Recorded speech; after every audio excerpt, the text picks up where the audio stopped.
All right, let's talk about Pete Buttigieg for a minute. Marcus shares this. This is about Pete Buttigieg, and I like saying his name like Count Chocula. I just enjoy it. All right, so here's something about him.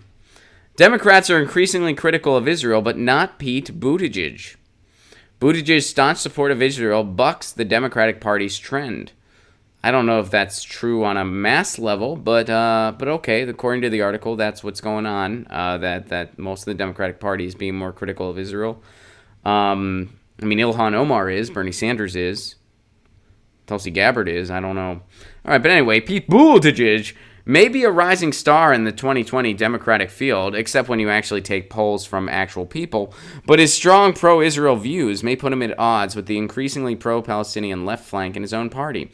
37-year-old openly gay mayor of South Bend, Indiana, has in the past described Israel as a model for the U.S. on how to deal with security threats. Wow, okay. He's blamed most of the suffering in Gaza on Hamas, the Palestinian Islamic political organization and militant group that has run the territory since 2007. He's also strongly rejected condemnations of Israel. So this is the one thing he's taken a stand on. This is the one thing Pete Buttigieg has actually taken a stand on. And, I referenced that other time when I saw Pete Buttigieg, and he was talking about how, we need to come together in this country and, saying all that stuff, saying how Trump has divided us and all this other stuff. And then what does he talk about? The issue he picks to talk about, immigration. He talks about immigration, how we got to meet midway on immigration. One group wants to completely demonize immigrants and use it as a total smokescreen and distraction from what's really going on. The other group is like, well, we can do a little bit of that. Let's not do it a ton. And let's talk nicer when we do it. Bipartisanship. That's what Pete Buttigieg was talking about. And now, where's the other strong stand Pete Buttigieg has for the Israeli government? Not the people of Israel, the Israeli government. The right-wing Israeli government. The right-wing, brutal Israeli government. That's the other place where Pete Buttigieg has a strong stand. And those are his only strong stands, by the way. That's it. Healthcare, he doesn't have a strong stand there. He's in talks with unions, whatever the fuck that means. Doesn't have a strong stand there. He has a strong stand on Israel. Because he wants to be in good standing with AIPAC. And this guy... yeah. So there you go. That's where Pete Buttigieg is. Let's see if there's... And I don't want to go through the whole article here, but... So poll after poll, according to this article, that this puts him in stark contrast with the more progressive wing of his own party. Absolutely. So does everything else he stands for, pretty much.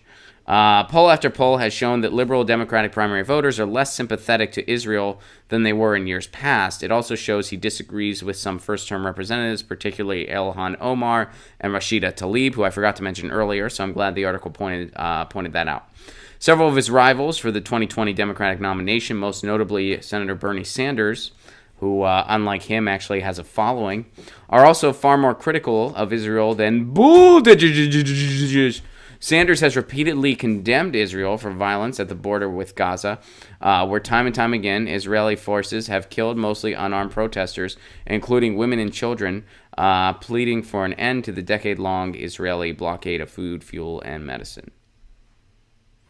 So there you go. There's, you want Pete Buttigieg to take a strong stand. That's where he'll take a strong stand, in support of the Israeli government. There you go.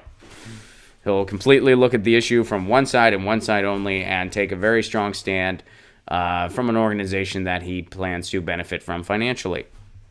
That's Pete Buttigieg. Pete Buttigieg. Who, by the way, has polled 0% in some fields. He's polled 0%. Zero.